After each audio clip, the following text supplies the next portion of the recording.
Gros, en vrai, je suis perdu. Pourquoi? Bah, tu sais, le Big Bang, la théorie de l'évolution. Ça marche pas quand t'es chrétien, non? Mais bien sûr que si, ça marche, gros. Ah bon? Vas-y, viens, je t'explique.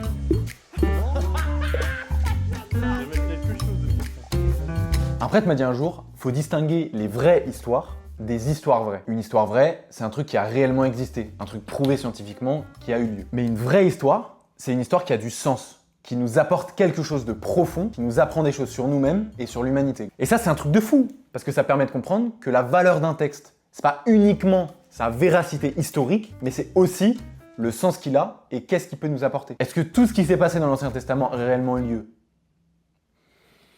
Par contre, est-ce que ces textes ont quelque chose à nous apprendre sur nous-mêmes et sur l'humanité? Ça, je signe oui. Et du coup, je me suis longtemps dit que je pouvais pas être chrétien parce que moi, concevoir que l'arche de Noé existait, que Adam et Ève. Mais le jour où j'ai compris que ces récits pouvaient nous apprendre tellement de trucs, c'est incroyable. Et je pense qu'on peut pas passer à côté de ça. En vrai, ces textes, ils expliquent plein de choses. L'origine du mal, le rapport entre Dieu et les humains, le rapport entre les humains en général. Et c'est hyper puissant quand tu lis ces textes avec cet axe de lecture. Faut juste changer notre façon de penser quand tu lis ces textes.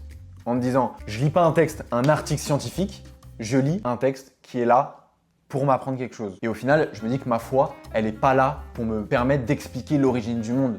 Elle me permet d'être une meilleure personne chaque jour. Donc, savoir si la Terre a été créée par un Big Bang ou en 7 jours, en vrai, je m'en carre un peu. Ce qui compte, c'est que la Bible me permet d'être une meilleure personne. Et ça, c'est le principal. Parce qu'au final, c'est quoi le plus important? De savoir le Big Bang a été créé. Non, réponds. C'est la foi, Non. l'amour. C'est l'amour le plus important.